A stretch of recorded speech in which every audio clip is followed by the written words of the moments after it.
Howdy, my name is William. And I'm Mason. And we are On Topic, a podcast where we talk about interesting things with interesting people. Today we will be discussing Wabi Sabi.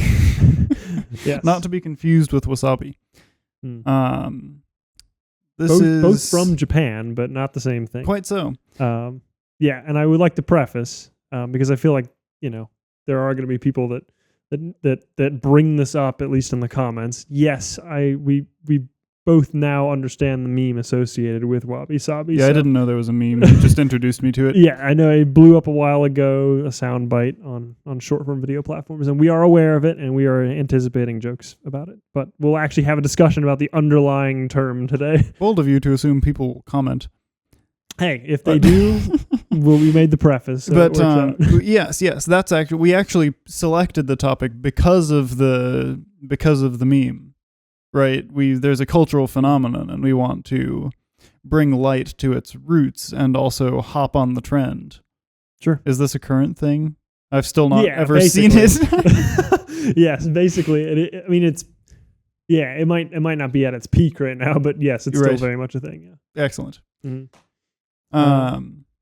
Yeah. Well, so for those who are not familiar, in super oversimplified terms, Wabi Sabi is more or less the appreciation of imperfection, finding beauty in imperfection. That's the idea. Somebody wrote a book on it called Perfect Imperfection. Gotcha. Which is supposed to be like a sort of self-help book about accepting things that aren't as good as they could be, I suppose. I've not read it. I'm only peripherally aware. Sounds reasonable to me. But yeah, I know at least, from what I found, it's also very much it very much is tied to like aesthetics. Like it has its own look. Yes. Like that's what I immediately saw. I was like, okay, people usually reference this in relation to how something looks, like the aesthetic of something, but the underlying term I think can be applied to more than just that. Yeah, it sort of evolved into a philosophical term. It started as, yes, an aesthetic thing in the way that you're talking about. It started as part of... we had a burp intermission. It started as a sort of evolution of the Japanese tea ceremony. They used to go have tea on the balcony looking at the full moon, and they would use these Chinese teacups that were, fine china, that were, brilliantly made and emblematic of the full moon and perfect and well and refined and whatever. Yeah. And then there was some guy, I don't remember what his station was, and he was like, yeah, you know what, I have no interest in the full moon. Show me the depth of the shadows on half of the moon when half of the moon is full. When you half have of the moon is full. When we have a half moon. Yes. And so he started getting his tea wares from Japanese artisans instead of the fine china, because they would leave little imperfections in the glaze and whatnot that would then become part of the work. Those little imperfections become part of the beauty of the thing, like the half full moon, like the half moon. Hey, you know what? People understand. So, and then there was a king, and then he was like, "Yeah, we're taking this even further." And then he just started using peasant pots instead of the that's a very funny term. Japanese artisanal ones, which had supplanted the Chinese artisanal ones. Gotcha. Yeah, so you get this sort of devolving of quality as the concept of Wabi Sabi becomes more of an instantiated aesthetic ideal within the domain of tea first and foremost, and then gets stretched out into broader aesthetics and then to broader philosophical understanding. It stems out of Buddhist ideals largely. The ideas of Zen Buddhist ideals, I suppose, in particular. The ideas of the world. There's something, I don't remember what it is, but there's like a term for this. There are like three fundamental things that of which the universe consists or something. And it's like yes, yeah. Impermanence is one of them, Mm-hmm. which is obviously encapsulated by the Wabi Sabi thing. Yeah. Emptiness is one of them, Mm-hmm. and I think suffering may be the other one. That would make sense. Yes. Yeah, don't quote me on that, but Mm-hmm. something like that. And so you get those things being viewed as this sort of foundational, as the sort of foundational components of being. Mm-hmm. And so then that stretches out into an aesthetic claim, and then sort of cycles back to a philosophical claim and understanding from Gotcha. there, and embracing the imperfections through the spirit of what the imperfections symbolize, the impermanence of the thing, the fleeting nature, the valuing the right. It's kind of like, and so on. is it kind of like postmodernism where like, yes, it kind of showed first in like things like architecture and whatnot, but then later we reflected back on it as like, no, it's kind of just more like a general outlook on life. Is it similar to that? In a funny way, because I mean, it comes out of Buddhism and Buddhist ideals, which is largely like a philosophy. Yeah. So it kind of started as philosophy, Mm-hmm. and then turned into aesthetics, and then people saw the aesthetics and were like, "Woo, philosophy!" and cycled back. So Gotcha. Kind of Mm-hmm. with an additional little roundabout in there. Gotcha. I did look into the, just to get like a full definition of Wabi Sabi, I did like look into what everything, like what the actual terms directly mean and whatnot. Oh yeah. From what I was able to find, Wabi is associated, like you said, with the teacups and pots and whatnot. It is associated with rustic simplicity, solitude, and humility. Basically finding beauty in like unpretentious things. And then Sabi is associated with aging, patina, and the quiet dignity of time passing. Yes. So your read of Wabi is actually it's going to take, I think, this whole podcast for me to not chuckle a little bit when I say Wabi. Yeah, fair enough. Your read of Wabi is is actually an evolution of the term that came out of the aesthetic, though. Gotcha. There was a squeaky shoe. The origin of the term was still that broader association, the solitude, and it was used roughly to describe the despair of living solitarily in nature. It was a negative. It had a strong negative connotation, and then sort of got appropriated into this Wabi Sabi beauty and imperfection concept, and then that changed to the term, the understanding of the term Wabi in its broader uses. I see. Gotcha. Okay.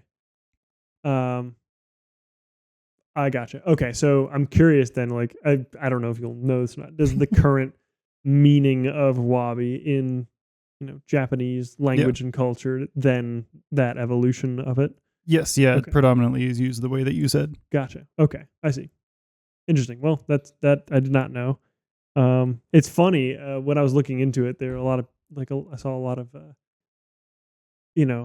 foundations and 3 principles for Wabi Sabi. Interesting. Which is kind of, because you talked about the Buddhist principles that led up to that. And I wonder if it is a direct, reflection of that, or maybe just directly that. What are the 3 principles? Nothing lasts, nothing is finished, and nothing is perfect. Which kind of makes sense. I don't know if it is directly tied to the Buddhist principles or not, because I don't know what they are. It doesn't seem like a one-to-one. If I was right about the emptiness, suffering, and impermanence. Right, yeah. Which the impermanence lines up. Yeah. But yeah, the imperfection thing. The imperfection is a huge part of, I feel like imperfection is sort of like just an umbrella term for all the other things that we're talking about. Yes, but it is like core. It's a core understanding that you need to found Wabi Sabi. Yes. Yeah. So now that we've laid out what the term is, how do you feel about it? How do you feel about the concept? I actually find a lot of peace in accepting it, as from a practical perspective, and I also just find the concept to be personally beautiful. like the idea of kind of accepting things as how they, I don't know. I've become, okay. So over the past like couple months or so, I've become more of a sentimental person. So like I associate items with events and emotions and stuff like that. I just didn't, I had a degree of sentimentality, a while ago, but I didn't like, it's evolved to be greater now. Mm. And so even if I listen to a song during a specific time in my life, there'll be like a association in my mind emotionally with that song. And that's pretty normal. I was a new thing for you. Yeah. I just wasn't a super sentimental person when it came to that stuff, prior, but now I have like attachments to like items and stuff and whatnot. I still had them before, but not to this degree.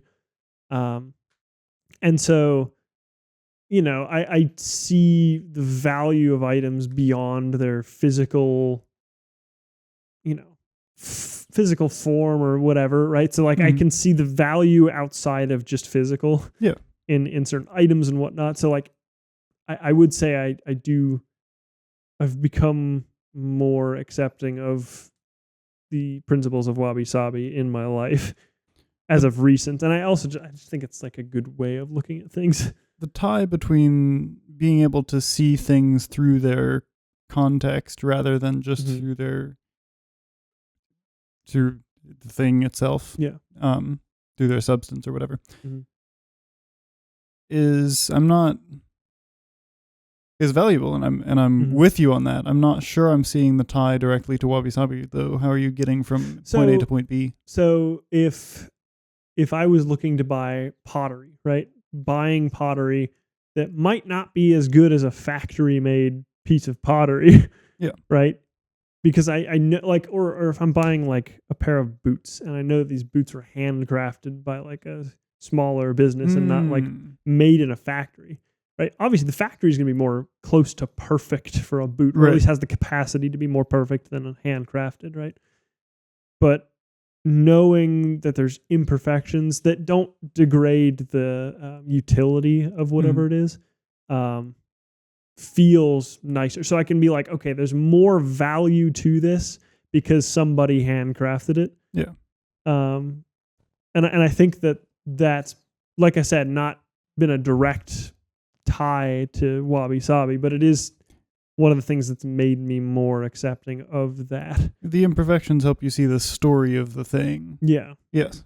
And I feel like partially that, like in your pottery example, from, like making sure you buy it from Japanese artisans instead of like, maybe perhaps more skilled artisans in China, right? That were closer to making a perfect piece, right?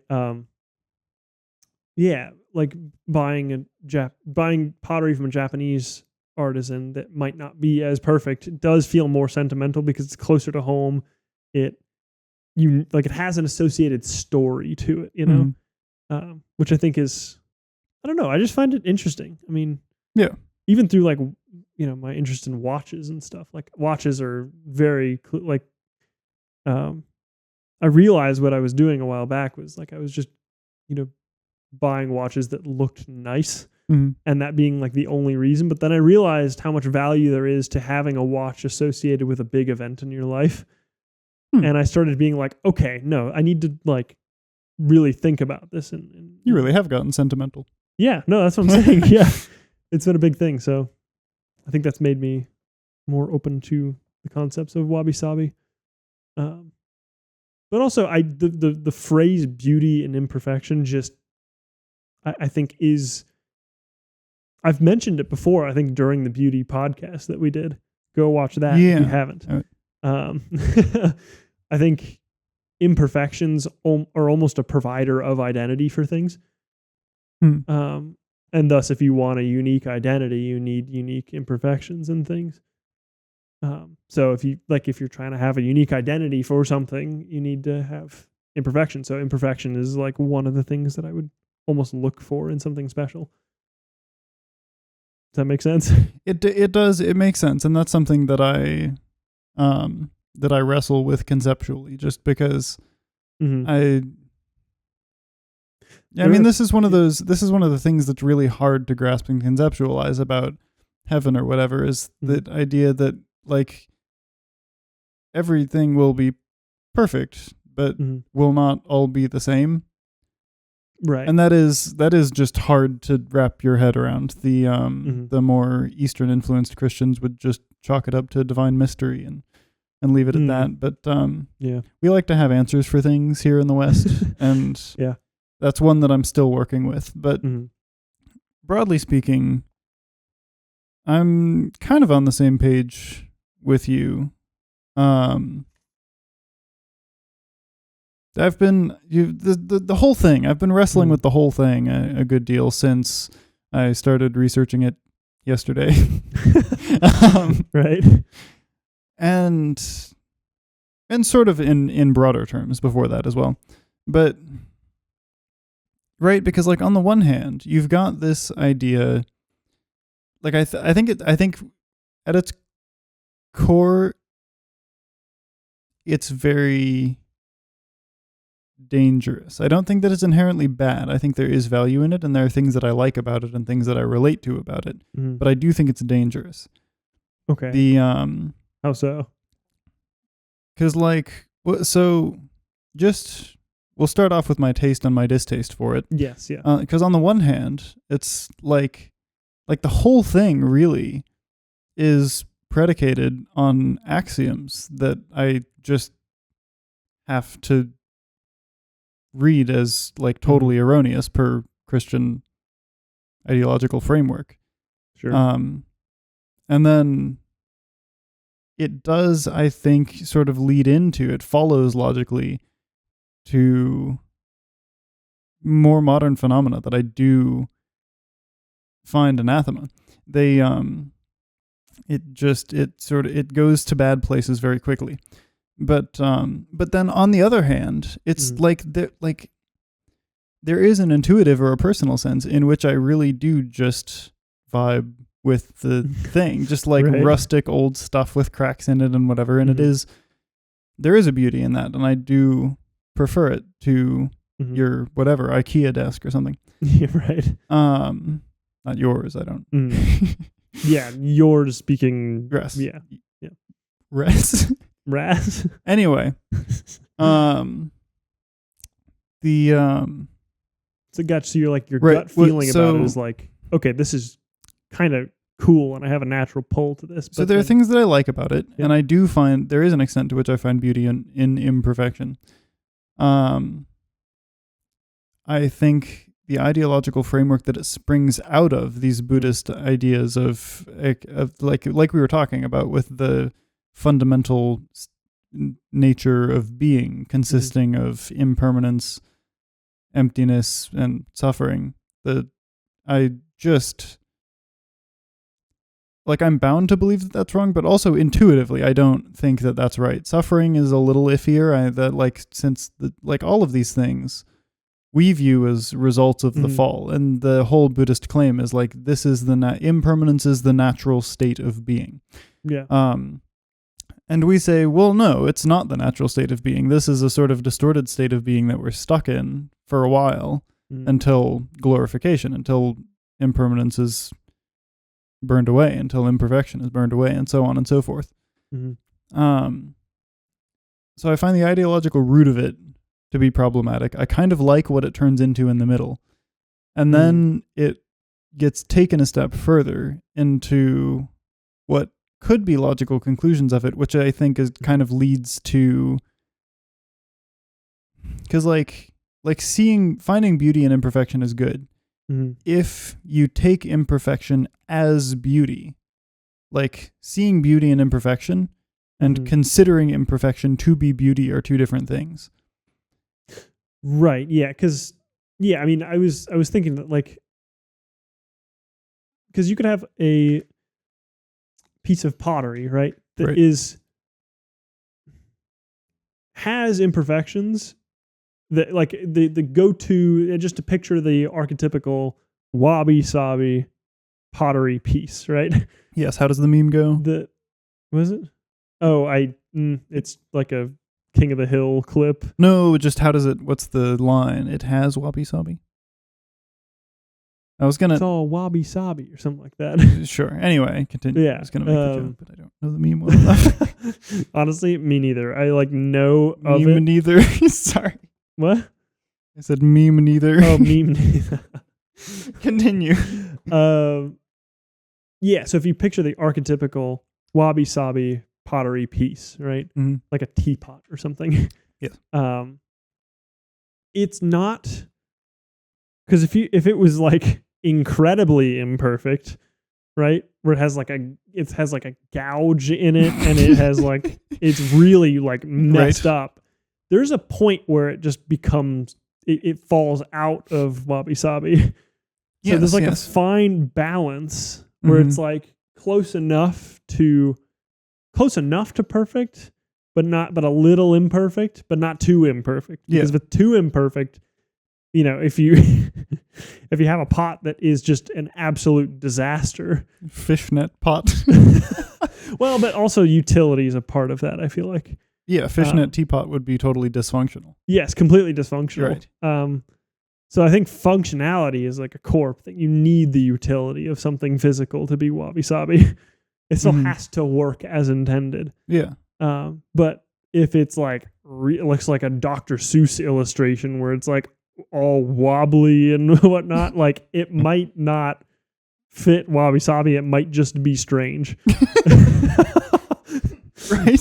Yes. So like what you were saying, it like the connection between imperfection and what I'm curious about what the bounds of that are, but I'll let you get back to what you were saying. I like this idea of the threshold. That's kind of interesting to me, and it makes, because this is a thing with music too, that we have to deal with a lot, right? Because like you get a recording of a song or whatever, and then there's an extent to which you have to refine that recording in the mixing and mastering process. You do your like time editing, you quantize everything up so it's lined up with the grid, and you pitch the vocals so that they're like on pitch and whatever. But if you do everything like that, like 100%, then you get like T-Pain, right, which nobody wants ever anyway. I don't understand how that happened. Okay, I'll defend. No, there's I hear rumor that he can actually sing. He just chooses to do this awful thing instead. Yeah, no. I'm saying like I'm defending the music. T-Pain as a person is great. I have no knowledge. He's fantastic. He's a this. great guy. Cool. And he's a great singer. Like you said, he can really I've sing. But yeah, there occasionally I would say it's more of a specific type of music other than bad music. Like I don't like country. It has Wabi Sabi. I don't like country, but like I'm not gonna say it's objectively bad music, because I think they're like very clearly it's very soulful and stuff. I just don't like it. That's fair. I think there is merit I'm to not country. saying T-Pain's music is hyper soulful, but I think there is merit it's like in its country. own thing. I'm just separating it from what I enjoy. I think there's merit in country that there is not in this category. Yes, but I think that it also has merit, just different merit. It's very like Y2K-esque, like I get the same thing from early Lady Gaga music. Weird. Yeah. A little bit. Anyway, continue what you were saying. Yeah. Yeah, really that wasn't even the best example. I just don't like that music and wanted the chance to make fun of it. But anyway, I get to do this. I'm a musician. You can make fun of my music also.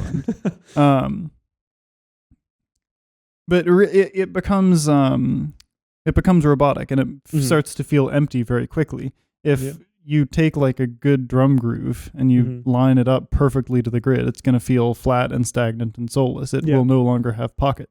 The song will feel empty. But in a sense, you're making it like perfect. You make it too perfect, and then it loses the things that give it that substance feeling, to it. right? Yeah. But then, I mean, also, if you do no correction, if you have like or if you like line it up even worse, then it's not really pleasant or listenable. There's not much beauty there, just bad. And so there's that sort of balance. There's that little, there's that line in between. There's that threshold on either side. So So that makes sense, and I'm open to this, and that's interesting to me. Yeah. I do wonder where that comes from. Like, what is the natural pull towards that? But we can get to that in a little bit. I was going to ask how you felt about, from a theological perspective, about, because you said you like the idea of Wabi Sabi and your brain like agrees with it, but or not agrees with it, but you agree with the results of it. There's a sense in which I'm fond of it. There's a sort of, I don't really like where it comes from or where it goes, but I kind of like it. Okay. The threshold. So I was going to ask you, maybe this is probably a common question for Christians, but if you can see beauty in imperfection, right? But God created everything, right? And thus God created things that are imperfect. Where does that come from?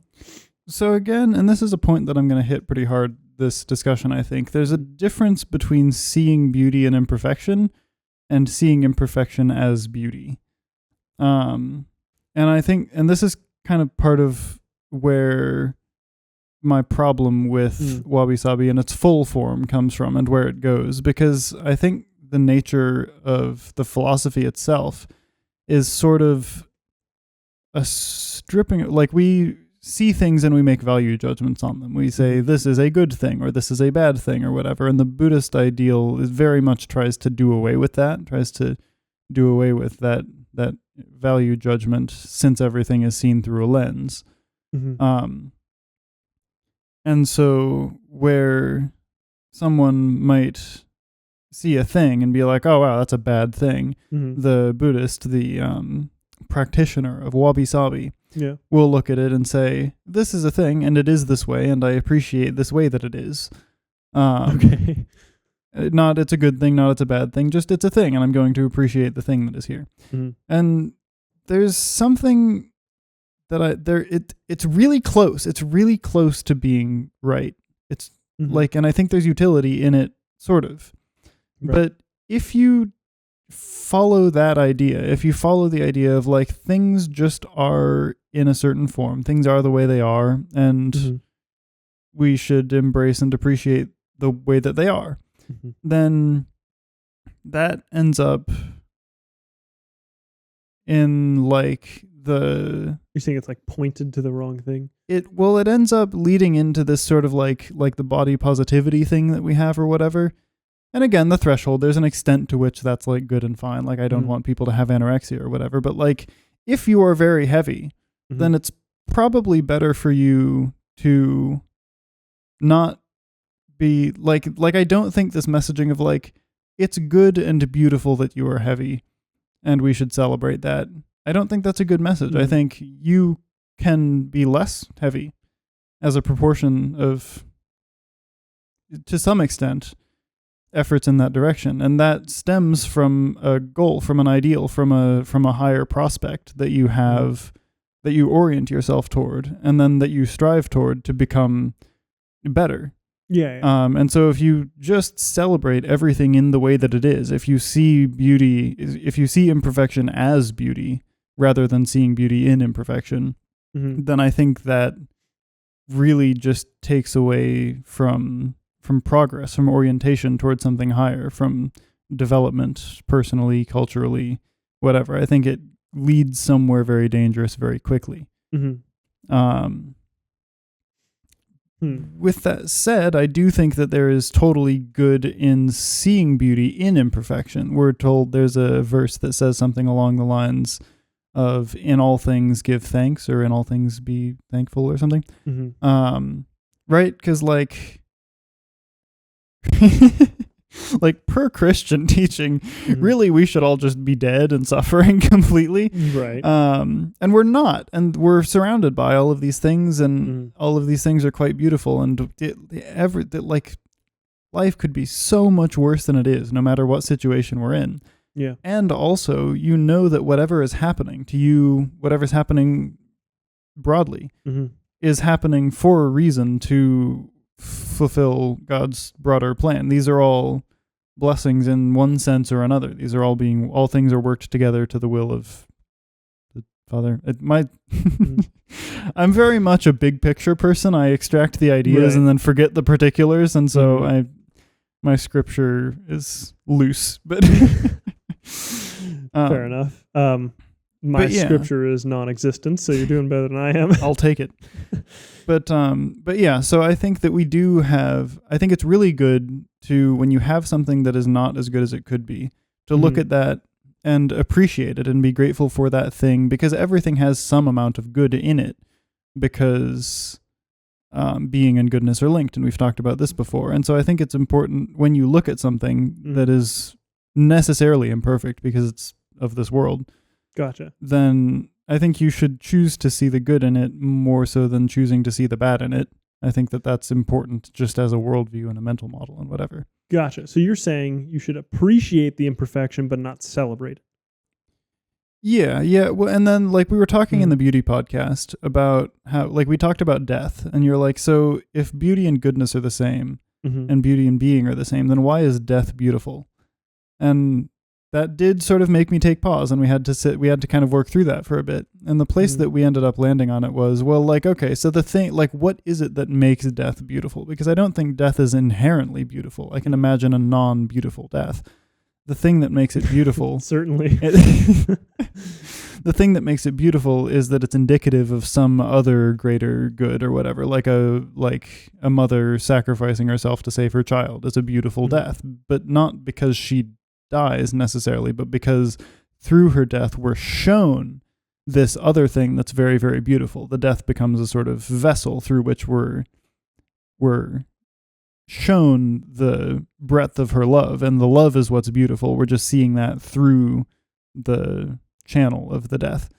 And so I think the imperfections maybe turn into something similar. I think that you can see a thing with imperfections, and you can choose to see that thing is beautiful, and you can choose to find beauty even through those imperfections. But the things that have beauty are what the imperfections point to, the stories of the thing, the nature of the thing, the whatever.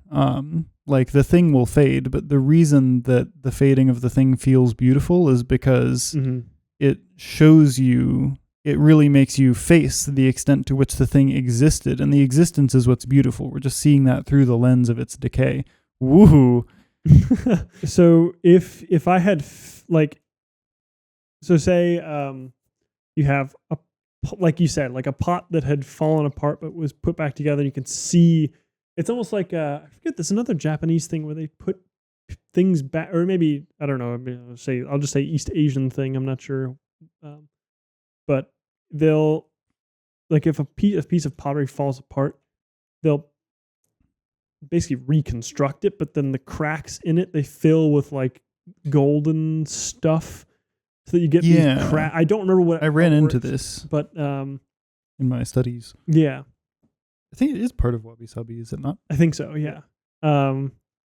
So if that happened, you had one of those, and it actually had fallen apart and was put back together and whatnot in that fashion, right? Versus one that was purposefully broken and put back together in that way, or even just made like that from the beginning. Yeah, or exactly, yeah.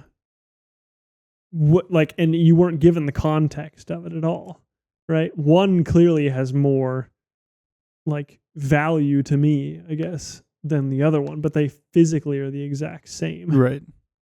So do you think it's, well, first off, how do you feel about that? Secondly, how does that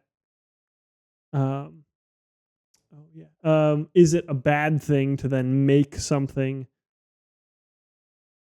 but make something like in the vein of the Wabi Sabi aesthetic, purposefully in that way, like purposely breaking it and putting it back together, not like having it just be part of the story of it? Well, so I feel good about it. Okay. Yeah, I'm totally on board with this. I'm surprised that, well, okay, no, it makes sense, and I could start a thing, but it would turn into a whole nother thing. Okay. I don't want to go into that. But yeah, I'm totally on board with that, and I do think that it bears greater significance, and I think that it's reasonable to view it as such, even though they're materially the same.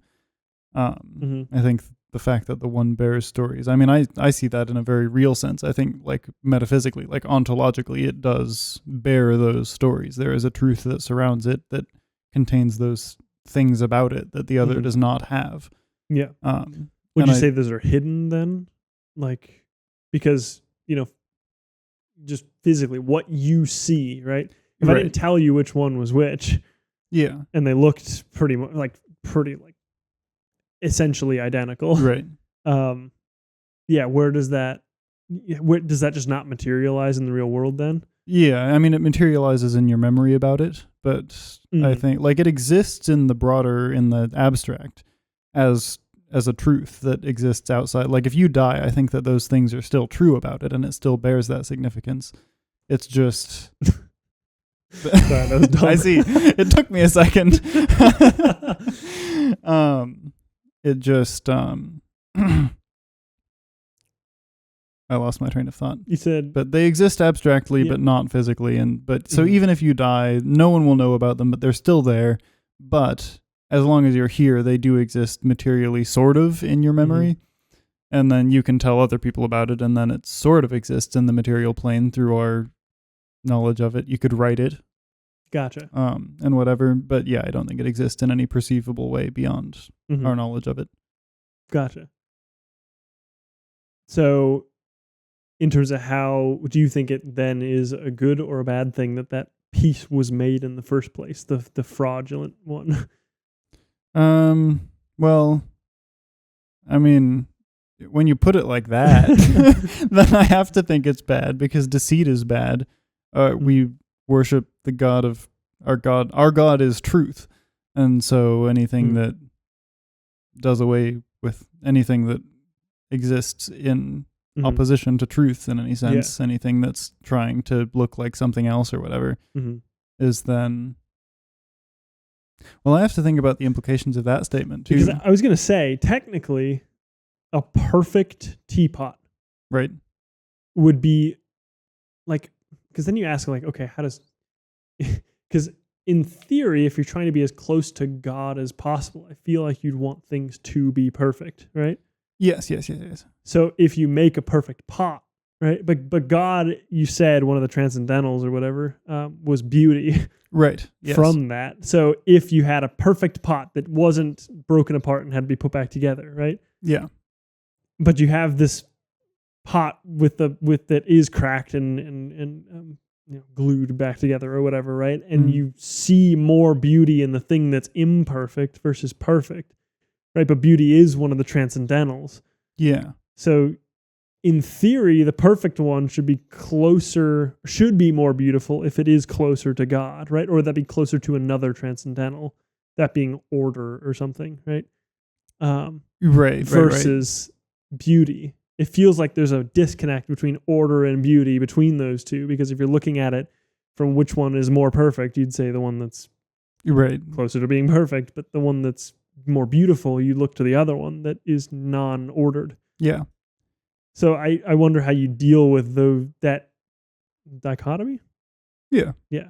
And this is a tough thing. And we were talking a bit about this with even the again in the fashion episode with the British suits and the Italian suits.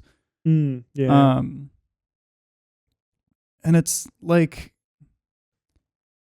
nothing in the world can fully embody the divine essence, because the divine essence is infinite and it has these various scopes and expressions to it and whatever.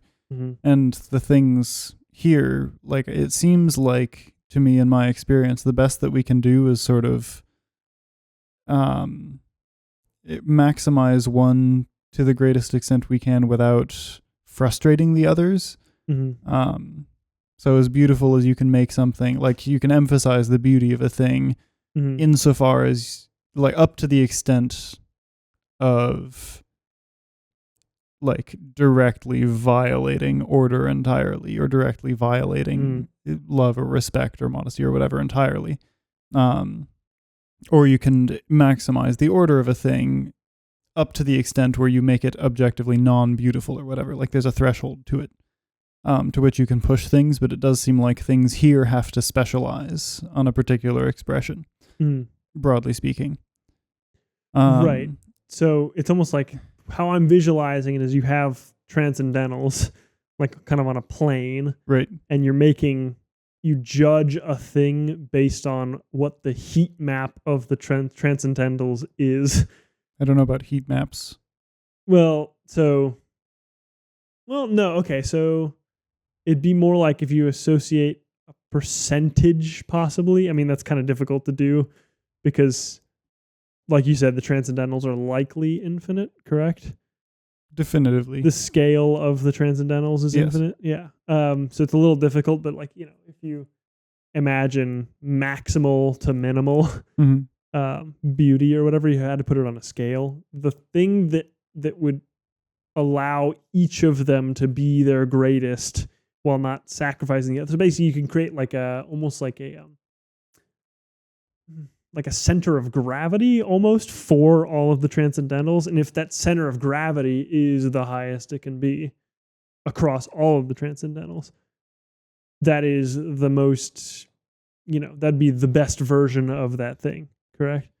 Yeah, it's like when you're like in a video game when you've got like a vehicle or whatever, or like a ship or something, and you've got like the different places where you can put your skill points. And you've got like a certain amount of the points, and there's only so much being that things here have. We're not infinite, and so you only have so many points. And if you like neglect the other channels completely, then your thing is going to be dysfunctional and useless. But if you make everything completely flat, completely even, then it's not going to be particularly useful because things here are useful in specialization due to the finite nature of their being. And so you put most of your points in one category, but enough of the points in the other categories to keep it functional and usable. Right. Okay. And those would be the transcendentals, or the expressions of the divine. So you're reaching for God. Like God is the top of the scale, broadly speaking, for all of the things. And so you're reaching as close to that as you can. And you just, in order to get closer, you have to specialize. I see what you're saying. So you think it's a necessary thing that you have to end up specializing on one transcendental opposed to others? I think maybe. I'm just coming up with this on the spot. I haven't considered all of the implications of it, but it makes sense to me now as I go. We'll see. Is there something that you have observed that seems like it has both been specialized in order and beauty? Besides God, like, are there things that you've? Yeah. I mean, like Catholic cathedrals, like ancient cathedrals or whatever, like Notre Dame. Yeah, it is very intensely ordered and very intensely beautiful. It's more of a question, maybe, of like ordered to what, or like beautiful in what sense. I'm not right, because I feel like the older. Yeah, I mean, I guess, yeah. Because I was thinking, like, they are very ordered in that they're often symmetrical, and they have, often very, like, recognizable shapes embedded in them. But they're also that could be less so than like a modern church that's like just a box, Right. Like that's going to be more ordered, but it's not. Well, more ordered at the sacrifice of the beauty. So I understand what you're saying. Sense? Yeah. Right? I mean, like, there's a sense in which diamonds are beautiful because diamonds are very intensely ordered. It's just like the particles are all perfectly aligned in straight rows. But, like, if you're looking at things on a molecular level, looking at a diamond is going to be pretty boring because it's just a grid. If you're looking at, like, anything else on a molecular level, it's going to be much more complex, and there's going to be more room for intricacy and beauty in that thing. Yeah. The straight line across a canvas versus the creation of atom painting. Yeah. Right. And so would you say a diamond is one of those things that is both special, or yes, it has both a specialization in beauty and order? Well, I don't know, because if you look at it on zoomed out, if you look at it on this scale, then it's very beautiful, but the order doesn't come across as much. It doesn't really have the capacity to be particularly ordered perceptually in our domain of perception. It's just a rock. It's a clear rock. Really? I feel like, but especially if it's cut if you well, cut the diamond, right, then it becomes ordered, and that's good. But on its own, it's just kind of a scraggly. But a cut diamond is, I would argue, is both ordered and beautiful. Totally. Right? Yeah. Yeah, and so maybe I don't know. Maybe that's you what do have to balance it. I feel like you'd have multiple things, but those things all have to. It's unlikely that if you specialize in two things, that will beat out something in one of those categories that was specialized into one. Yeah, maybe I will go back on the specialization thing and replace it with just sort of a question of like ordered toward what, and beauty pointing toward what, and that sort of thing. Can you have beauty pointed towards order? Well, beauty shouldn't be everything should be pointed toward God. Order should be done pointing toward God, not pointing toward order's own sake. And we talked about this in the beauty thing also. Brutalism is an order for order's sake, and that's not beautiful. Gothic architecture is beauty pointed toward God's sake, and that is beautiful. Order, I mean, pointed toward God's sake, and that is beautiful. Yeah. Beauty is a little harder to conceptualize that with, but I think it still holds, probably. Truth is maybe more of a binary. There just is or is not truth. I don't know. But, well, I don't know. I mean, even there are different scales on which you could consider the thing. There's this, another Buddhist saying, first there is a mountain, then there is no mountain, then there is a mountain. Fascinating. And I've only recently become acquainted with the phrase, so I'm not sure I understand it in its entirety or in exactly how it's used. But the idea is more or less you look and you see and there is a mountain. And somewhere around here. Surprisingly, I can't see any, actually. Yeah. But right, so you look and you see a mountain. And then you sort of go down your little like reductionist trail. You confront the absurdity. Confront Camus' absurd. You consider that really, like, the only thing that makes it a mountain is the perception of the mountain. And I don't believe that this is true necessarily. Yeah. The only thing that makes it a mountain is my perception of the thing, because really it's just a cluster of molecules and they're just floating around and whatever. And so there is no mountain. And then there is no mountain. There is no mountain. There just is. Right, yeah. And then you get sort of past that to a point where you can see, okay, so ontologically there is no mountain, but perceptually there is a mountain, and I see the mountain, and so I'm going to appreciate it and whatever. This sort of Zen point of acceptance of the absurd.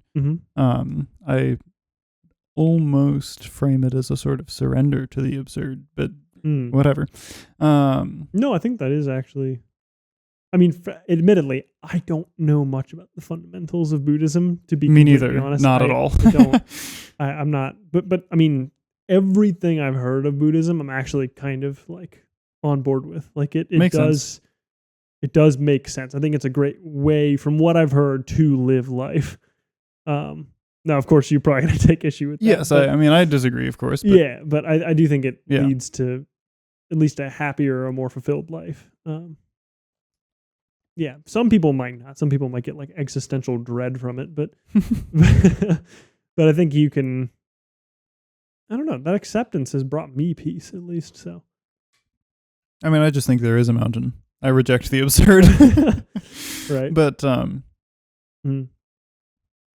mean, that's reasonable. Yeah, I do like the idea, and I think you can apply it to other things as a process. It's a very interesting concept. I think that's sort of how looking at our free will works in the face of the idea of like divine ordination, decreta Dei, where like we think that God makes everything happen, and we talked about this in another podcast. I don't remember which one. Yeah. But like God makes everything happen, but also we have free will. And that feels like kind of contradictory, because how can we choose something and God choose something? But then, and so you get to that point. Chooses to allow us to choose. Well, no. It's like, I experience free will. There is free will. Then I understand that God chooses everything. God is choosing what I will do. And so then there is no free will. And then you come to this sort of understanding that God can choose something and you can want it and choose it of your own volition, but under the influence of the Spirit, under the irresistible grace. And so then at the same time, God chooses what you will do, and you are choosing it of your own free will, just because it's the best option, because it's the thing that calls to you most, because God chooses the things that call to you. You're still exercising free will, and God, and whatever. There is a mountain. Total tangent. I don't remember what I was saying before that. I mean, I can ask you another question on top of that then, which is just something I had written down. So you would be more of a divine narrative person than a divine flaw, I would assume. I'm not familiar with these terms. Divine narrative, I mean, like, if there are things in the world that are imperfect, it is of a divine narrative that those things exist, right? It's almost like the question of suffering, in that, like, if God created everything, where does suffering come from? It must be to some greater end, Yeah. Some divine narrative that requires suffering. So is that another thing where it's like, as part of this divine narrative, you must have imperfection in the world or in our universe for that to exist? Or is that something, I mean, the opposite would be it's something out of the divine's control, which I feel like you would probably not be super happy with. Yeah, no, must have is tricky, but it's there for a reason, and it's good that it's there. Imperfection? Yeah. Okay. It'll be even better when it goes away, but there's a reason that it's here now, and I don't know what that is, but gotcha. The reason was devised though by God. Yes, right. Okay. Yes. Everything deliberate. I mean, that's not a me thing, that's just gotcha. doctrine. Okay, so then yes, it would be divine narrative, but yes, okay, with an asterisk. Is divine flaw like an actual thing? Divine flaw would just be the argument that the divine is flawed. No, sure, but is this one that people try to make? Like Christians? It'd be more of a counter argument to the divine narrative, and it's like a solution to why imperfection exists. It's not by Christians, it's by atheists. Weird.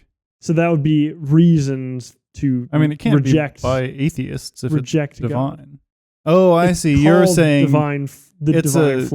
It's a counterexample. It's it's a counterexample basically. Or not. Well, you wouldn't say it's a counterexample because that's definitive, but you would. It's an attempt at a counterexample. The idea is it's an attack on a premise. The idea is God is perfect. If God exists, then God is perfect, and God created everything. Some things are imperfect. I was going to keep my syllogism much simpler than that, but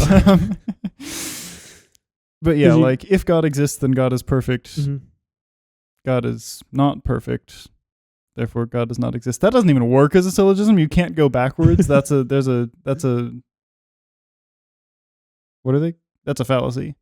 That's trying to reverse the modus ponens. If you were trying to prove, what is that called? Is that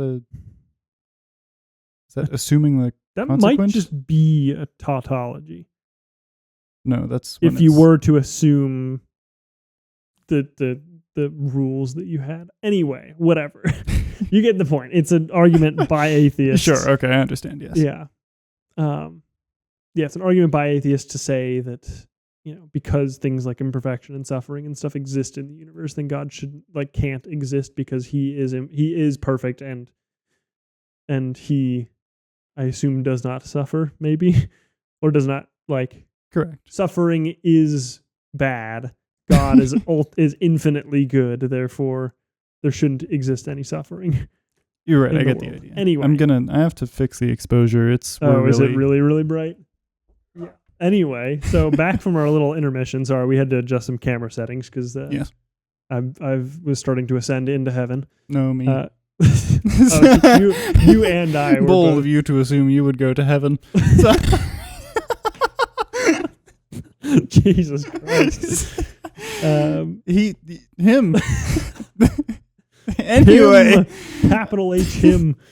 I will say I have 7 questions written down. Wow. Okay. And I've gotten through 2 of them. A couple of them we already talked about roughly. Yeah, actually, never mind. We've covered more than that. Okay. Cool. I was kind of shocked, but one of them that I had was specifically covering that of beauty. Oh yeah, I mean the beauty discussions, which we naturally just happened upon during the conversation. One of them was symmetry versus asymmetry, in regards to how that relates to beauty. Symmetry is just objectively better in photography, in people, in architecture. Right. The argument I was thinking of is like, I kind of almost have a similar argument when it comes to happiness, in that if your life is always, if there is like this objective happiness or happy state that you have, I feel like it almost has to be in relation to times of not happy in order to realize that it is happy. Does that make sense? Yeah. And I feel like the beauty in symmetry comes from things around it that are not symmetrical. Right?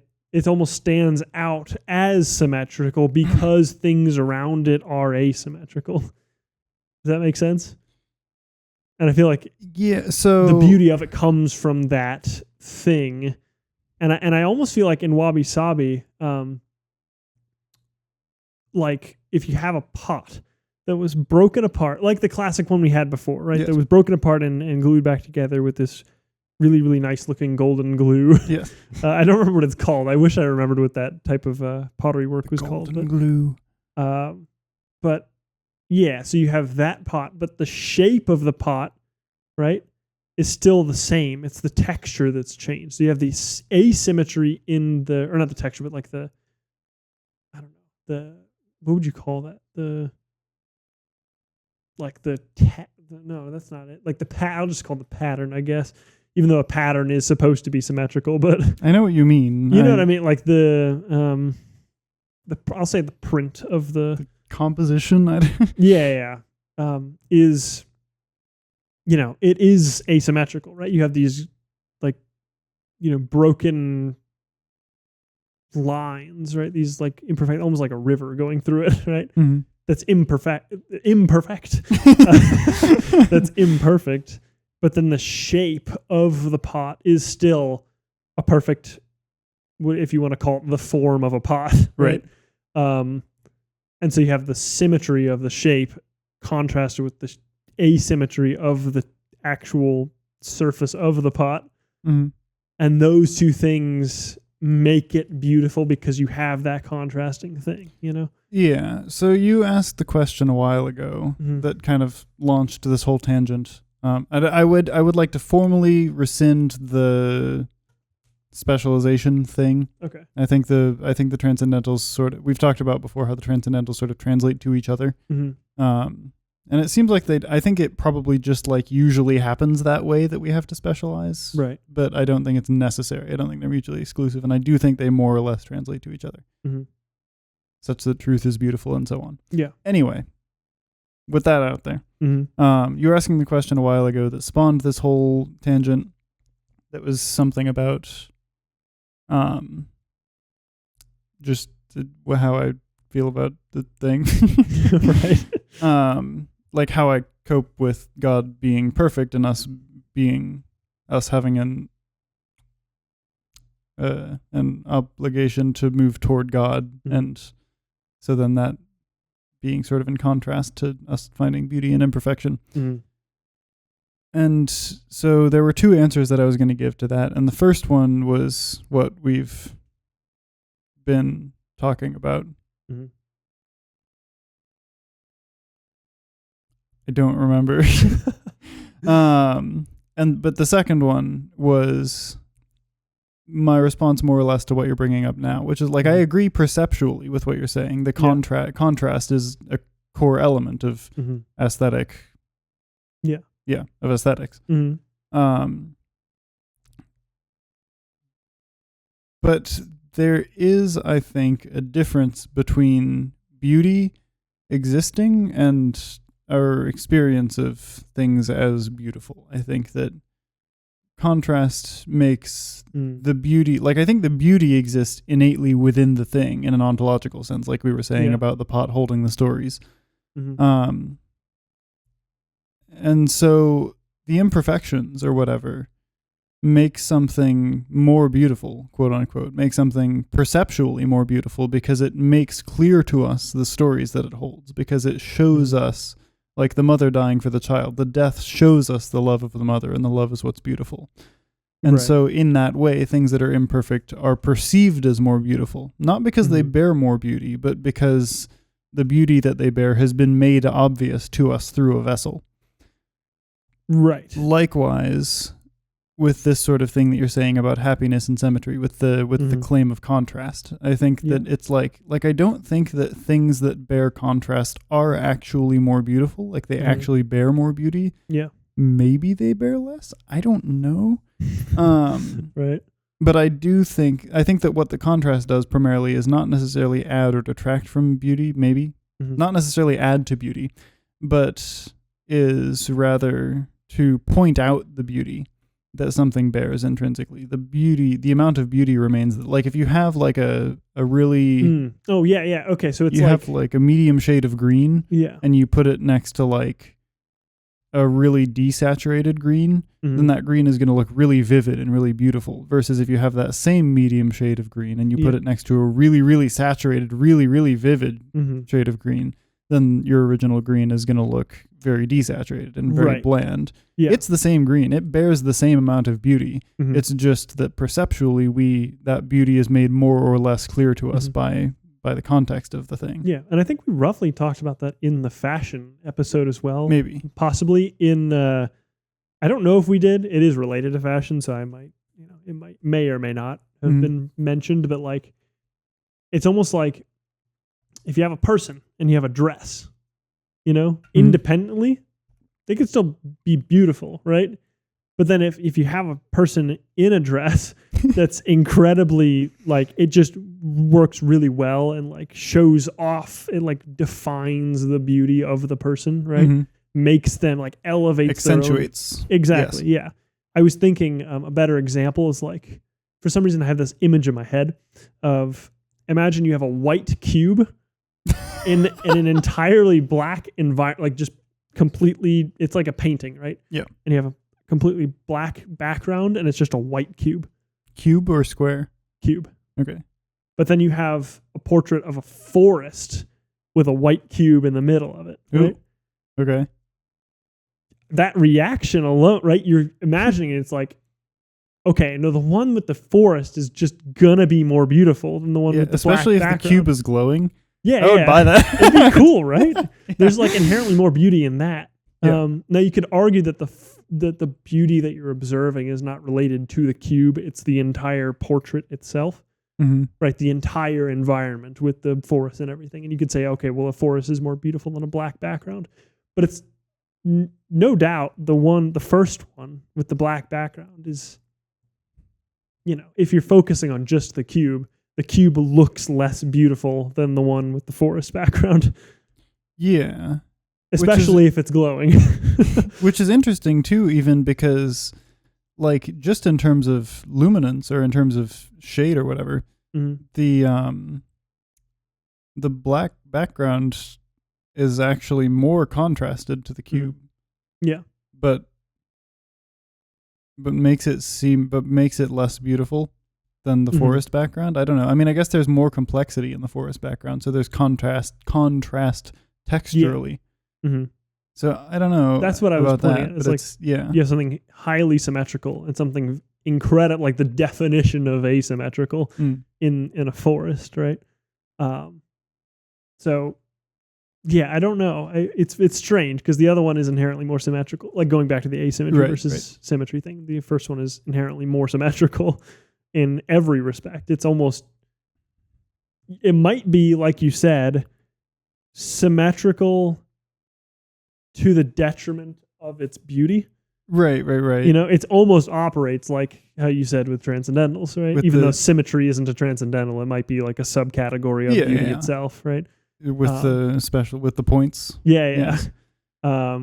Whereas it's a detriment to its own beauty to be as symmetrical as it is. Or maybe it's detracting from another subcategory of beauty. Yeah. And it does seem and it seems like it would cascade down. So you have the transcendentals, and then you have the next layer that makes up what beauty, for example, is. Yeah. And you have symmetry and all these other things in beauty, and it might operate the exact same way as the transcendentals do, in that if you have to maximize one without causing a detriment to the other. My question would be, if that's the case, provided you're on board with that, right? What would it be detracting from then? If it was symmetry, maximally symmetrical, and it would be detracting from another aspect of beauty, what is that aspect of beauty that it's detracting from? My instinct is to say contrast, but it's not contrast. But right, that doesn't exist necessarily in the essence of beauty, I wouldn't suppose. It's just something that points it out.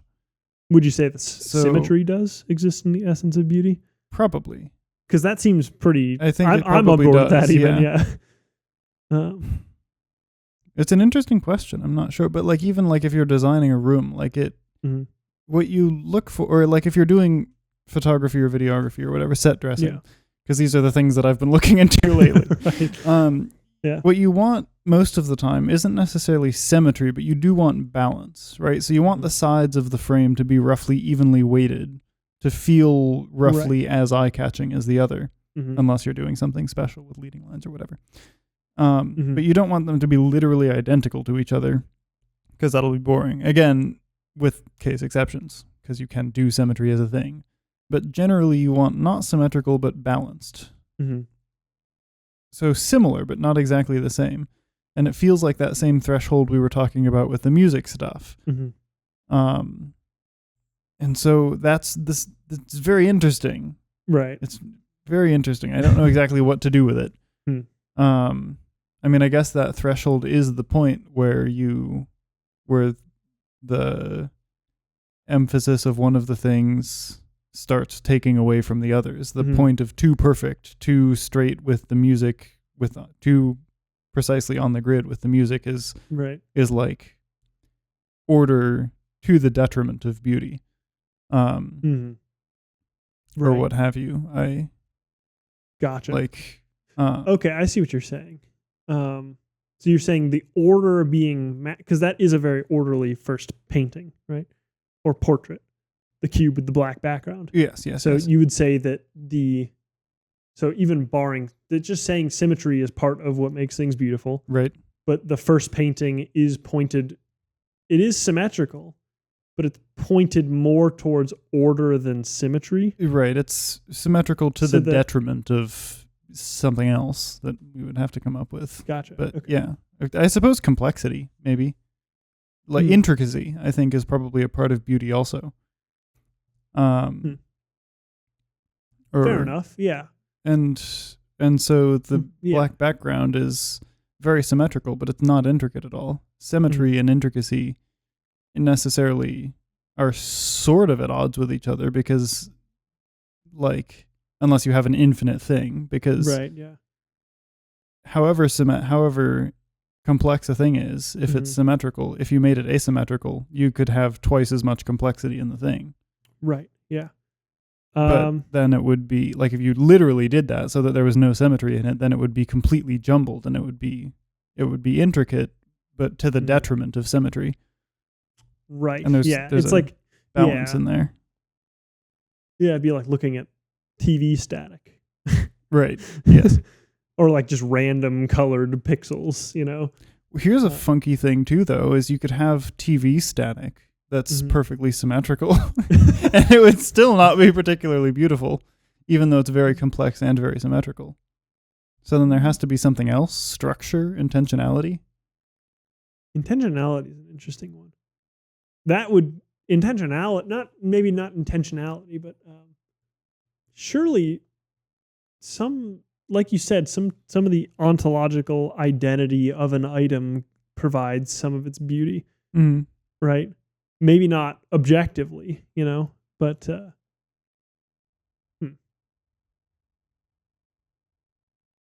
yeah, that would make sense, because from what you were talking about, transcendental property, beauty, I always, like, I've been struggling to view it any outside of the physical, right? Mm-hmm. But the story of something itself can be beautiful. You know? For sure. Like if you view a painting, right, and you have a certain opinion of it, and then you learn that painting was the last painting artist did before he killed himself or something, right? It's going to be like, okay, whoa. My perspective on this painting has completely shifted. I have to look at this in a different way. And it might be, obviously the suicide thing is like random. I think I remember seeing something about that. You're going to get us demonetized, man. I'm sorry. But like, for example, it's the last, it's a painting that someone painted right after their daughter passed away or something, right? Mm-hmm. That story, right? That like, that is the, like you said, the intentionality behind the painting was, altered, or not altered, but like, the painting's intention was structured with that in mind, with that story element to it. You're factoring intention into your judgment of the beauty of a thing, which makes sense because, I mean, that's also kind of how we think about morality, right? Like if two people, if you have an identical scenario. This person killed somebody, but they killed somebody to save 50 other people or something like that. I was going to go less pure philosophy textbook. I was going to say, like, two people see a man running toward a woman, and one of them shoots the man because he wants to go sleep with the woman for himself instead of letting the other one do it. And the other one does it because he thinks that the man is a threat to her and wants to protect her. Yeah. And it's like, okay, so, I mean, you could maybe question the morality of just like shooting a person dead without knowing what's going on fundamentally in either case. But the one on the right, say they knew that the other person was going to do what they intended on doing. Yeah. Right. Yeah. Then the one who's doing it to protect is inherently maybe a moral decision, whereas the one who's doing it for his own greedy. You're just pointing at the one who's doing it so that he can take advantage of her instead is perhaps an immoral action. And so the intention behind the thing does dictate the morality of something. So it would make sense, especially since moral goodness, and beauty are transcendentally linked to each other as expressions of the same divine essence. It makes sense that the intention behind a work would also affect the extent to which the work is beautiful. I don't like it because I'm very much of the mind that art and artist should be separated. I think that I think that art can hold artistic value completely independent of anything to do with the artist. And I think that once the art is cast out, I'm not sure that the artist gets the final say of what the art means or whatever. I think that the art means something deeper. Well, like, I've always looked at it as in the observer of a piece of art will never have the full breadth of the context that the artist had while making the piece, and they're bound to interpret it at least slightly differently than the artist intended. Yeah. And that's going to be true for everybody. Yeah. No two people will look at an art piece and think the exact same thing about it, or have the same reaction about it, at least. Right. It'll always be slightly different. For example, if you're going through a really, really tough time, right, but you're a very similar person to someone who's not going through a tough time, you might look at an art piece completely differently, even though, or it might resonate more with you, even if you both understand the painting to be trying to tell roughly the same thing. Right. You can interpret it and have a more emotional connection with it, which is going to be a different experience that you're having related to the art. But I also think that, I mean, I don't know. I don't know how that connects to the added context behind a piece. I feel like that's just more additional stimulus coming in related to your interpretation of an art piece. Right. I think the beauty of the piece itself lies completely independent of any context, and then we can, our perceptual experience of the beauty that it bears can then be altered, augmented, or detracted by adding of context. So say you have you have a really nice painting, but it was painted by like a mass murderer. Like, I think the painting has the same amount of beauty regardless of who made it. But your experience of the beauty that it has, your perception of how much beauty there is, may be detracted, may be misguided, diluted by the context of the horrible deeds of the person. Can it also be elevated? Totally. In the case of, like you were saying, like the daughter dies, and so the dude paints a beautiful painting to commemorate her or whatever. Like, the painting might not be that good, might not be a particularly beautiful painting. But you could have your experience of the beauty in the painting unduly augmented by the context of knowing why the artist made it. And so then you would see more beauty than is actually there. I see what you're saying. Okay.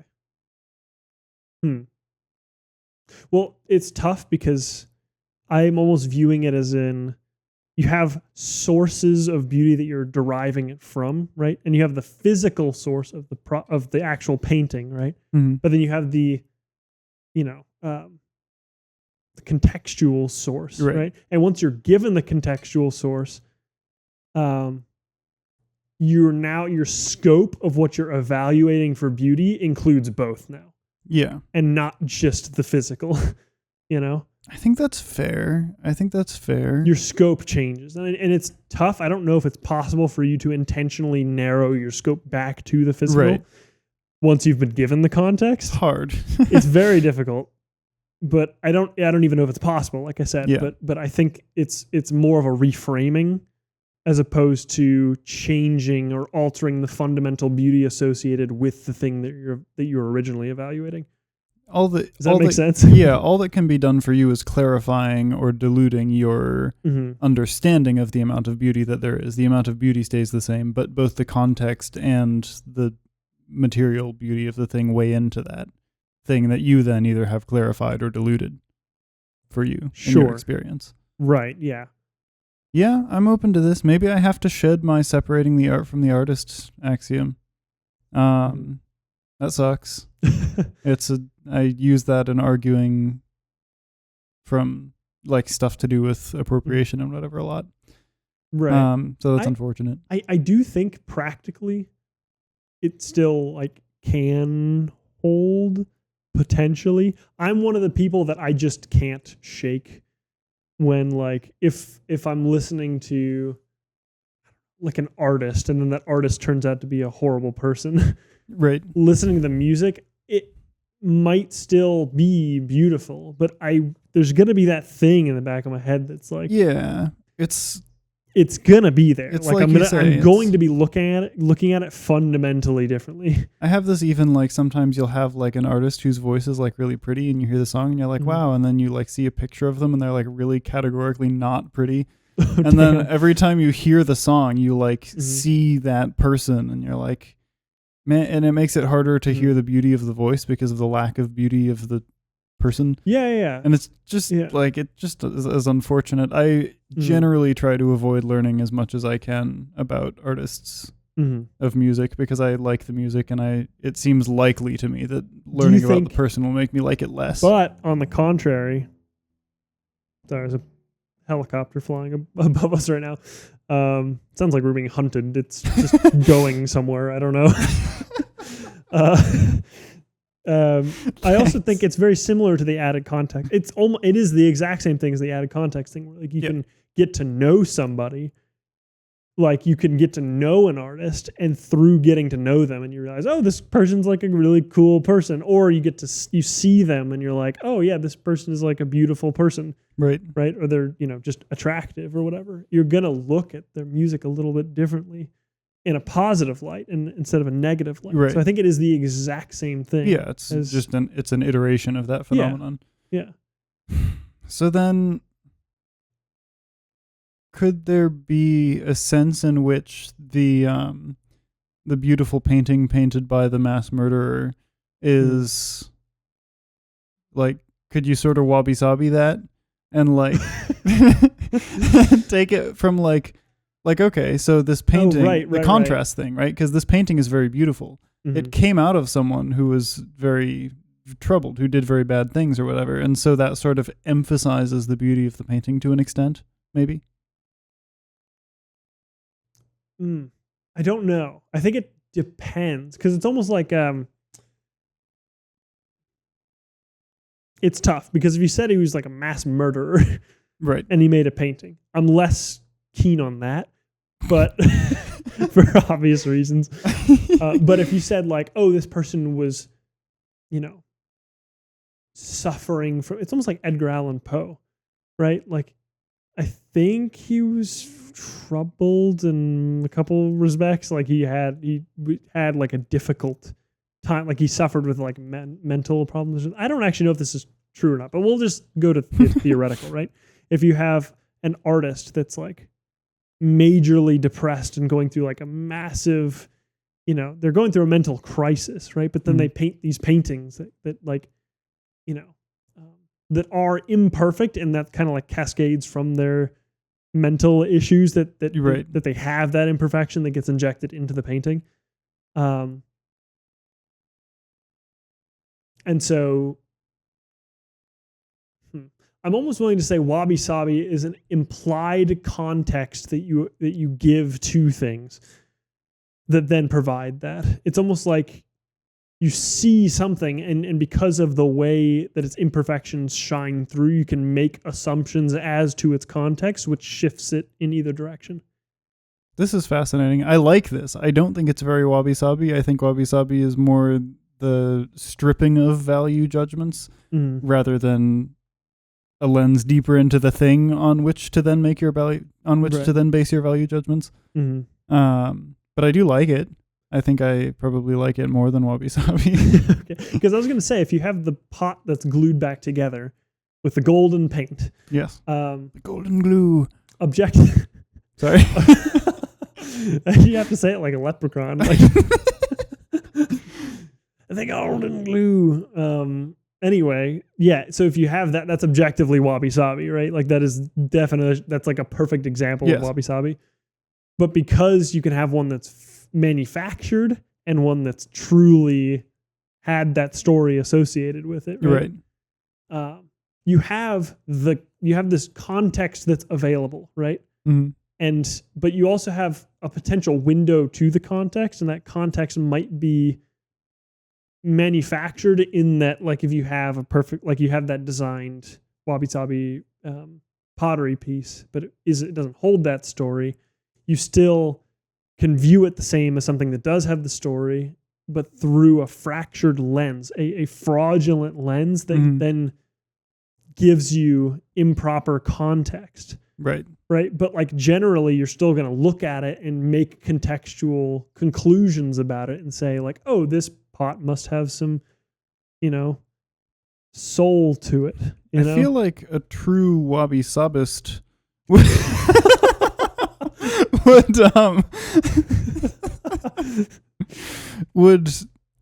have to, because like the whole thing is just because like the manufactured nature of one of the things. Well, I feel like Wabi Sabi may be sort of self-defeating if you scale it to its logical conclusions, because then everything ends up being the same, because the idea is just to embrace things as they are and to see beauty in it. And so the manufactured nature of the latter of your two teapots is an imperfection, which you then have to embrace.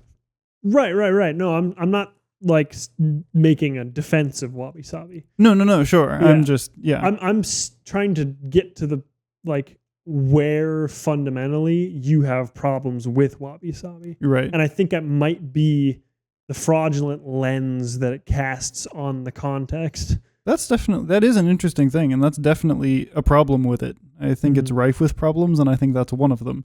I think I think another one is that it necessarily, like, trying to make any value judgment about anything under the scope of Wabi Sabi just falls apart. You can't, it makes no sense for the king to use the peasant pots instead of the Chinese pots, because it just dissolves into infinitely reducing scopes of whatever.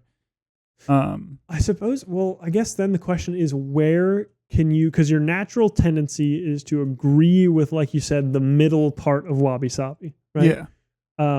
So is there a perfectly structured ideology you can hold that embraces that middle part, but is also in line with the word of God, I suppose? Yeah, I think we were kind of, there was that moment where I was like, "Ooh, I'm cooking," and I think Yeah. I think that's kind of what we were lining out there is the idea of distinguishing of seeing beauty in imperfections and not seeing imperfections as beauty. Mhm. In looking at the thing and seeing, okay, so there are things that are bad about it, and then choosing to see the good things that bad points out to you, and as with the mother dying for her child, pointing out the love. Right. Yeah. The imperfections point out the stories which bear more goodness, and so you can Mhm. look at it, and you could look at it and say, "Ew, cracks."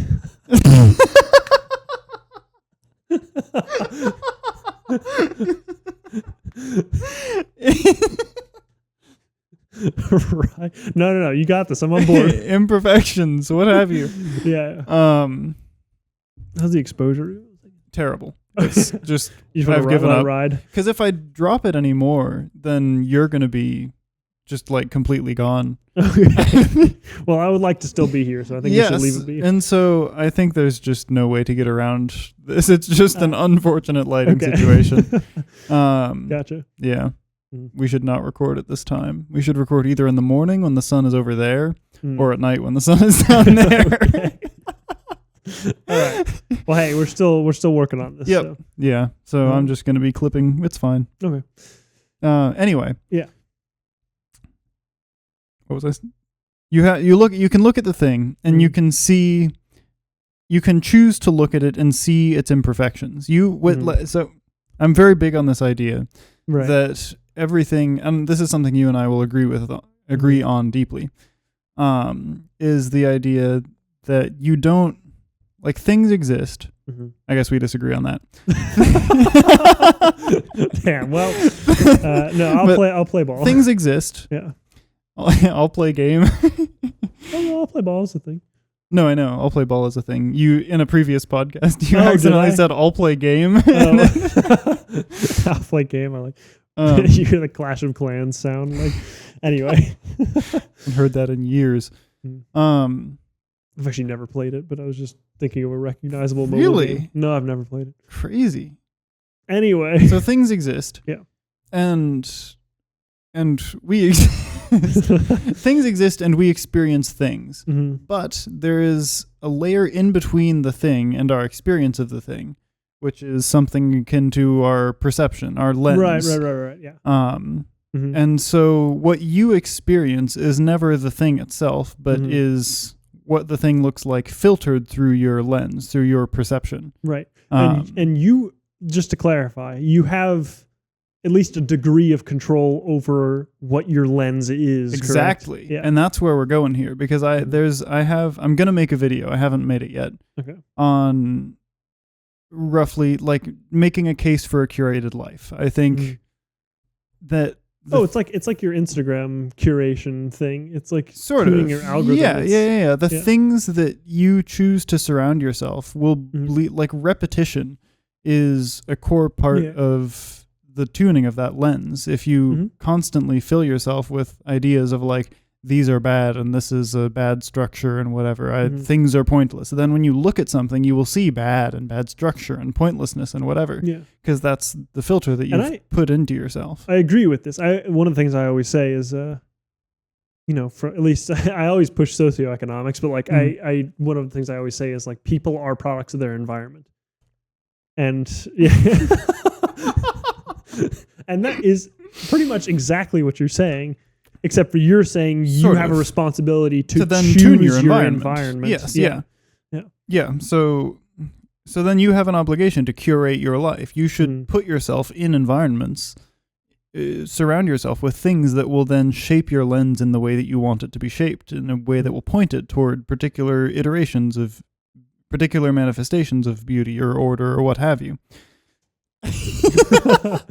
And so the I have a professor who does these like crazy hand gestures, and it started to bleed into me. I think Gotcha. It's not a bad thing. I mean, but I do notice you go like this every once in a while. Like you like your hand starts making like wave motions. He was talking, and for like 2 full sentences, the man was doing this. In what context is he a deer? No, he was talking about film scoring. Oh, what? He's got the strangest hand gestures, and it maybe helps with your. Usually I can hold back, and usually I can not laugh, but he was doing that, and I was holding it back for like a minute, and then he looked right at me like that, and I just right. It just wild. Yeah. Anyway, so those have started to bleed into me a bit, I think. Gotcha.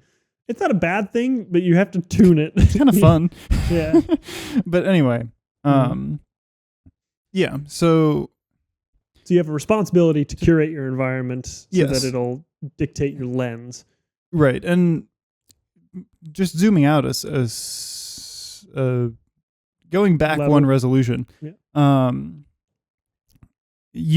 You have control over your perceptual lens, more or less. Your experience of life is as good or bad as you make it.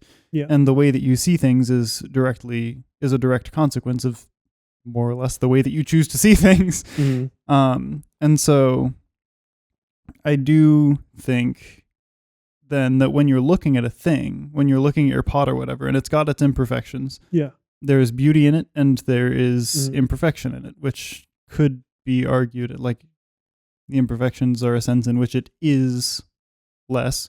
And so then those are maybe an absence of beauty in a sense. And so I think a thing itself might be more beautiful without the imperfections, but the imperfections then create this sort of window into the stories and whatever, as we were talking about. And so when you look at the thing, I gotcha. Yeah. You can choose to look at it and you can choose to tune your lens so that you then see the imperfections in it. You see this thing and you're like, ew, cracks.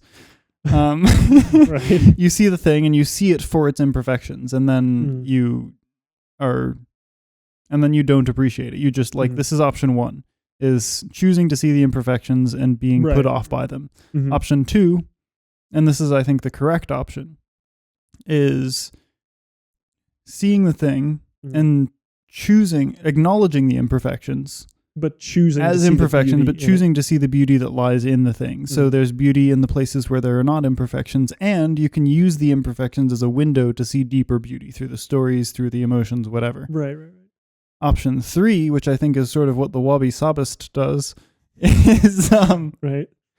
is or maybe not what they do because they avoid the value judgment, but I think what that idea gets turned into in the West, when we get hold of it, I think what we tend to do with that idea is option 3, which I think is bad, which is to then see the imperfections and treat them as though they themselves are beauty, to treat like the title of that book, to treat the imperfections as perfect. The perfect imperfections. And I think that's bad. I think looking at the imperfections and seeing them as bad is bad. I think looking at the imperfections and seeing them as good is also bad. I think that looking through the imperfections to see the beauty in the thing, I think that's the correct option. I think that's what you do. And I think that's actually reasonable. I think that's also, I would agree with that. It's not grounded in the transcendentals, but I would agree practically that is like a very, very, very healthy way of looking at things. Let's go. I'm healthy. Yeah. Yeah, I think that allows you to, I don't know, I have like this image of somebody strolling down, the path or something, right? And you have the people like kind of looking around, like seeing all of like the imperfections, and then you have the person who's like, it's being there's actually a thing. There might be a fourth then, because it's very similar. There's a thing in oh man, I wish I could remember it.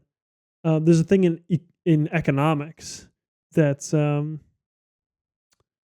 man, I wish I could remember it. It's a paradigm between 2 different dimensions. One being positivity or optimism and pessimism, and then I wish I could remember it, but essentially, you have 4 categories. You have people that are optimists and think they have control over their own, and in terms of how good things will be. You have people that are pessimists that think things will be bad, but think that they do have control over that, right? And then you have people that think they don't have control over it, but are happy about that and think that things will still be good. And then you have people that think things will still be bad and that you don't have any control over it. Agency is one plane and optimism is the other plane. And yeah. It's almost there. It might be related via some, corollary thing between those. Corollary? It's like a corollary is like a proof. If you had it's like a sub conclusion that then you can use in the greater conclusion, like plug in kind of. Okay. Like you'd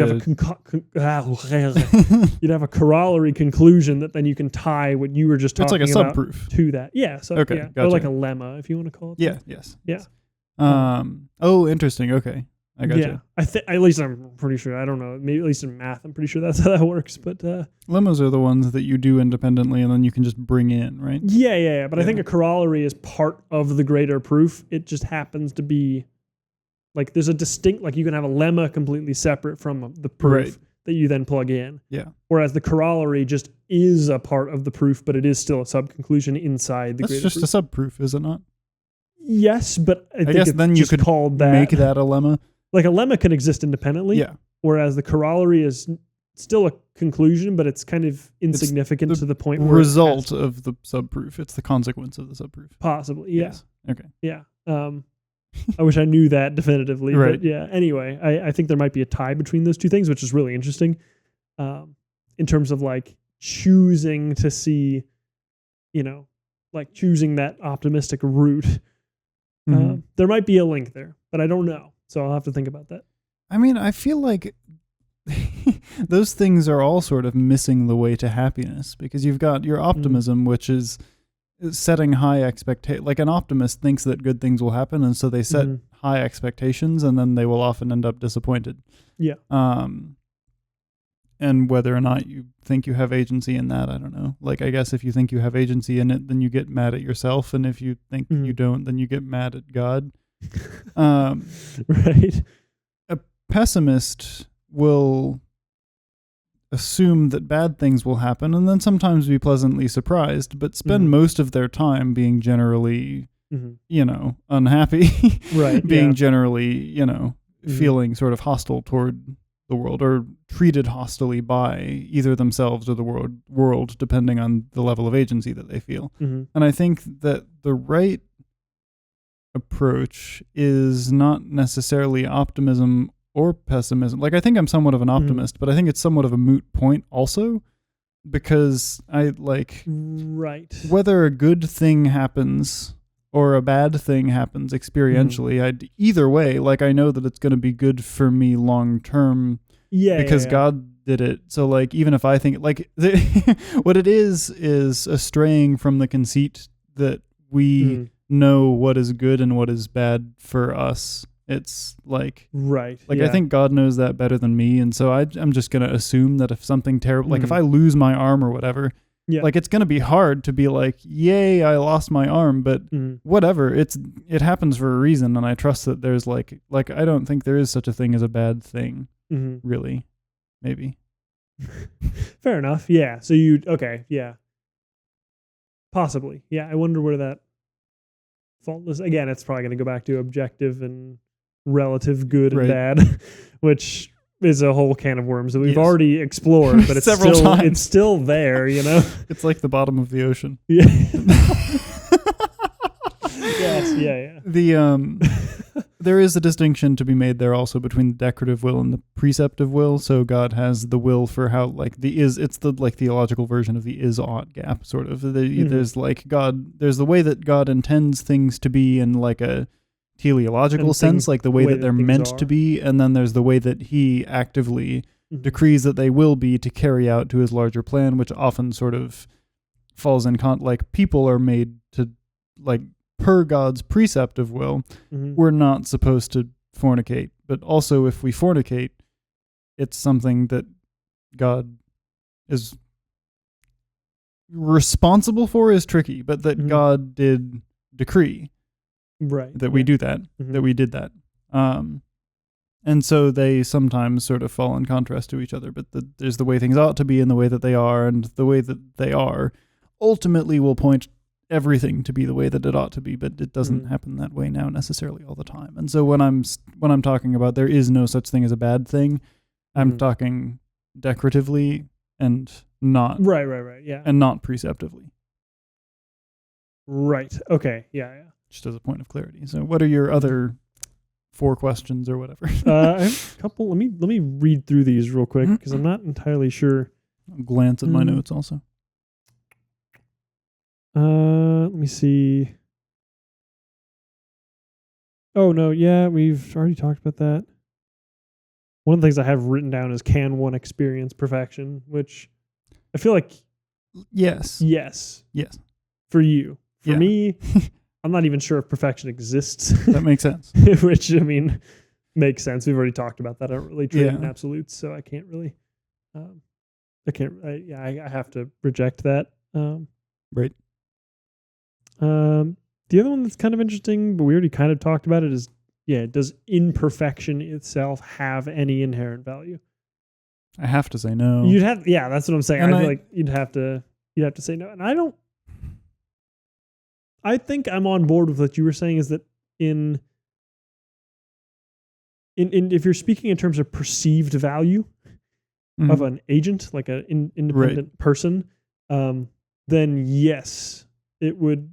Then it can help to show you the good in it, but I don't think it itself is necessarily valuable. Right. I don't think it itself is valuable, but it can make other things about something seem more valuable. So are you on board with me on my concerns about Wabi Sabi as an idea, the fear that it'll kind of lead to stagnance? Not particularly, no. Not particularly, because I think it's narrowed enough. It's like I think it's narrowed enough between the extremes. I feel like it itself is almost a balancing act between those two poles, right? And because it is balanced, just definitionally, between perfection and imperfection, it has that balance, right? Between, and because it has that balance, and the whole term itself is like, kind of defined by that balance, that it isn't really going to be taken to an extreme, because definitionally it is a balance of the two. So you're looking at Wabi Sabi not necessarily as a celebration of imperfection, but as more of like a sort of yin-yang, like celebration of the contrast between perfection and imperfection.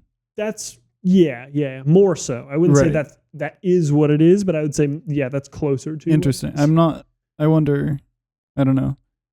I feel like I had heard it put more as a celebration of the imperfection, but I'm not an expert on the thing, so I don't know. Maybe what you're saying bears out. Maybe traditionally, but I don't know. In terms of Wabi Sabi, I do put a lot of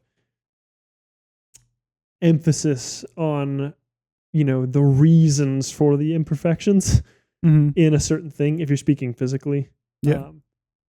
It's kind of difficult to put, apply Wabi Sabi to things that aren't physical, and this, at least, you can, but it's a little tough. Yeah. We basically have been trying to do that for the past hour and a half, which is great, but so I think physically, I tie a lot more of to the reasoning behind the imperfections being the source of the beauty that the imperfections just happen to be like a byproduct of, and the most visible thing that would tell you that exists. Does that make sense? Like, the imperfections guide you to understanding that there's something beyond the physical that gives this thing value. At least that's where I think that's coming from. No, you're saying what I'm saying. Okay. The Wabi Sabi, I think, is more of... So it more sort of goes in the other direction. It's not so much like, okay, so we, through the imperfections, we can see the context and the story of this thing and whatever. To me, it seems more like Because I mean, keeping in mind also that it comes out of Buddhism, and in Buddhism we have this idea of the primacy of the now, right? Where the past and the future don't really exist. There is only the present. This intense sort of presentism. And so by that structure, really the only thing that is true about the thing is the way that it is now. And any sort of value judgment that we're making on it is just like kind of worthless, spurious in that sense. Is that what that means? I don't know. It doesn't hold, like, making the value judgment doesn't mean much. It's totally, there's a word that I'm looking for. Arbitrary. It's totally arbitrary. And so then the only sensible thing to do, the only path to peace or whatever, is to look at the thing, see that, okay, for whatever reason, this is the way that it is now, and simply to appreciate that. Gotcha. Okay, then I don't think that's problematic. I don't think it's problematic, but I do think you're right in pointing out that that's not the way I look at things like that. So I wouldn't agree that it's problematic because, again, I'm not super principalistic on like, oh, well, if you think that this is the case, it's going to cause a whole storm of problems. Like, I just don't think that's the case. It seems to me to be pregnant with danger. I mean, I reject the presentism thing, and that I think is problematic in itself. But like the conclusion itself, I'm not sure is necessarily bad. I just think it could lead people to inaction, to fail to strive towards something greater because they're just accepting and happy with what is. And I think that is dangerous. Okay, fair. I don't think that people look at Wabi Sabi as like a way of life, more so than like, I don't know. I think I think what I would say is that you have more problems with Buddhism than Wabi Sabi. Wabi Sabi is a product of Buddhism. It is, but I think the problems that you have you're doing my artist thing. Are in Buddhism and not necessarily Wabi Sabi. Largely. Yeah. Yeah. Like I said before, like Wabi Sabi is like really close for me. I'm really close to liking it. Yeah. And it's very close to even sort of, you ended up saying what I was saying as an alternative when you were describing it, is how close it is to the thing, but it's not quite there. And I think it just ends up being. Yeah. Gotcha. Yeah. Okay. Well, so I think it's not necessarily problematic, but I don't think that I don't live with the principles of Wabi Sabi in mind. You can appreciate the aesthetics, or not the aesthetics, like the middle point of it, right? Like the old architecture and the, Yeah, the things with the cracks and the patina, whatever. I think it's patina. I actually don't remember. I think that's right. What it means. I think it's like a certain texture to something, or like a glow whatever or something. Yeah. Yeah, I can appreciate those things. I think like I think that middle section of Wabi Sabi, without taking into account its origins or the places that it goes, its origins or its destinations, that middle point kind of ends up functionally doing a similar thing to. Well, no, it doesn't. It's very similar. It looks very similar on the surface. But again, I think you get that contrast of seeing beauty in imperfection or seeing imperfection as beauty. And I think the Wabi Sabist sees imperfection as beauty. And I think that's bad and dangerous. A wrongful ordering within Wabi Yeah. In terms of like what... Instead of using the imperfections as a window to see the goodness that lies within a thing, I think that they see the imperfections as a sort of good that lies within the thing. And I think that that's bad and wrong and dangerous. But in practice, it looks an awful lot like what happens if you choose to use the imperfections as a window to see the good in a thing. Which is why I think intuitively it feels sort of appealing, even though ideologically I don't like it and it seems obviously bad, is because it ends up doing something really similar to what happens if you practice the good thing that we laid out earlier. Okay, fair enough. Yeah. It's like a Trojan horse. Fair enough. Yeah.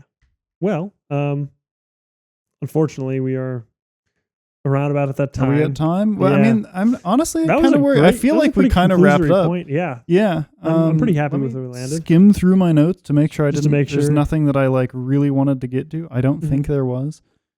Yeah, and I think this is like probably one of the episodes we've agreed on the most. Strikingly, yes. Yeah.